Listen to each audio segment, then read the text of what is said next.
मंच पर उपस्थित लोगों, असल में 2 दिन पहले मेरा गला बहुत ख़राब हो गया था और मुझे लग रहा था कि शायद मैं बोल नहीं सकूंगा, तो इसलिए क्षमा कीजिएगा अगर मैं बहुत देर तक ना बोल सकूं।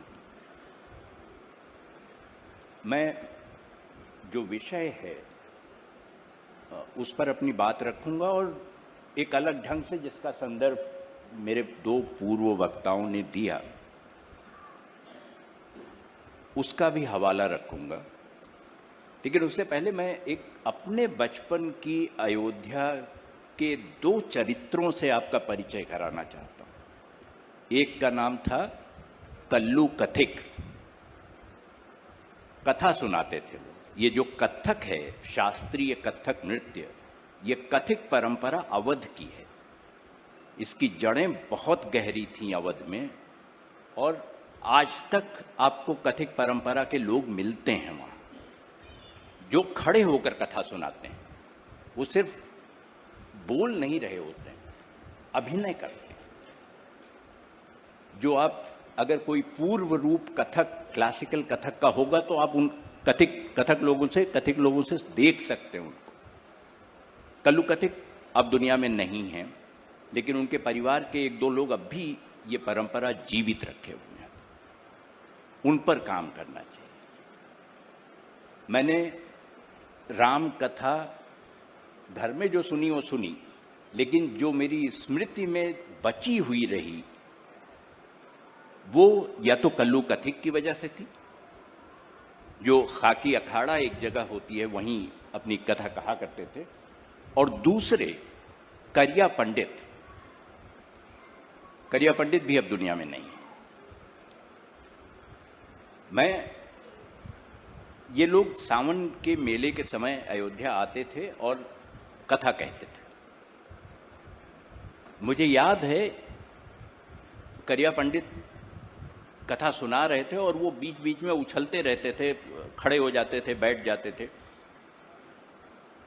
गंभीर मानस का, और वो कोई बहुत ज़्यादा पढ़े लिखे व्यक्ति भी नहीं थे। लेकिन बीच में, उनकी कथा के बीच में किसी ने उनसे कहा कि पंडित जी, हमें एक चौपाई का अर्थ समझ में ना आया हो। करिया पंडित उछल के खड़े हो गए आसन पर, हाथ जोड़े हुए, और उतर कर मंच से नीचे आए और उस प्रश्नकर्ता के पैर छुए। उन्होंने कहा, महाराज तुम्हें यक्कई चौपाई ना समझ में, हमें तो कुछ और समझ में ना आया।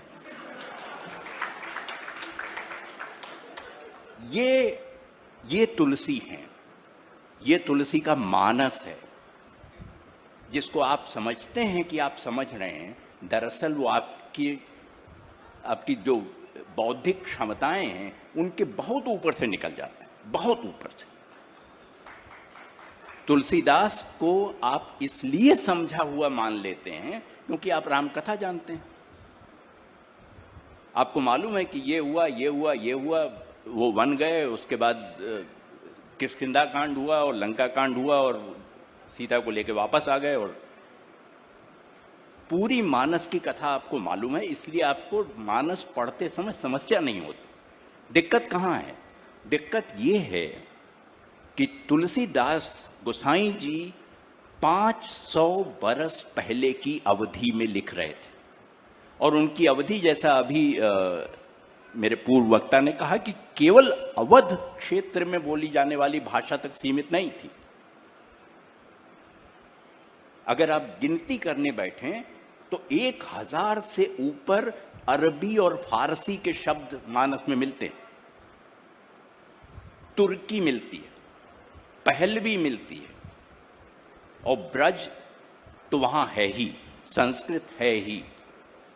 और बता दूं, दक्षिण भारत की 3 भाषाओं के शब्द तुलसी के यहां मिलते हैं। तमिल के मिलते हैं, तेलुगु के मिलते हैं और कन्नड़ के मिलते हैं। आप अगर ये समझ रहे हो कि तुलसी को पढ़कर या उनका पाठ करके आपने उन्हें समझ लिया, तो ये जो क्लासिकल साहित्य की एक तमाम जो तरीके होते हैं उसको तय करने के कि ये शास्त्रीय है कि नहीं है, उसमें यह है कि आप जितनी बार पढ़ते हैं आपको कोई एक चीज़ कोई एक बात ऐसी लगती है कि पिछली बार तो यह समझ में नहीं आई थी, अब की आई, तो ये अब की आई वाली हमेशा बची रह जाती है तुलसी के साथ, पूरी नहीं होती।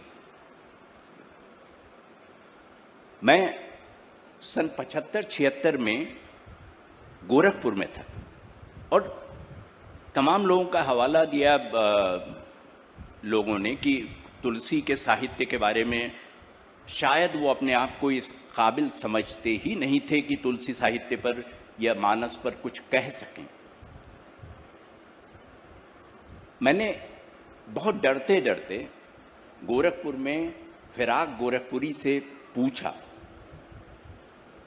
कि फिराक साहब, आपकी नज़र में हिंदुस्तान का सबसे बड़ा कवि कौन है? मुझे मालूम था और मेरे दोस्त अहबाब जितने थे उनको भी ये ख्याल था कि फिराक साहब बड़ी ज़ोर से चिल्लाएंगे और डांट देंगे और कहेंगे कि मैं ही हूँ और कौन है। लेकिन ना, फिराक साहब ने कहा कि एक ही आदमी है जिसके घर में मुझे झाड़ू लगाने को मिल जाए तो मैं अपने आप को धन्य समझूंगा, वो है तुलसीदास। ये फिराक के शब्द हैं। और देखिए, तुलसीदास के 200 साल बाद और अवधि की जो उसका प्रवाह है, मुझे बहुत कठिनाई होगी ये कहने में कि तुलसीदास ने एक मानक स्थापित कर दिया, एक स्टैंडर्ड बना दिया जिसके आसपास भी पहुंचना मुश्किल होता है।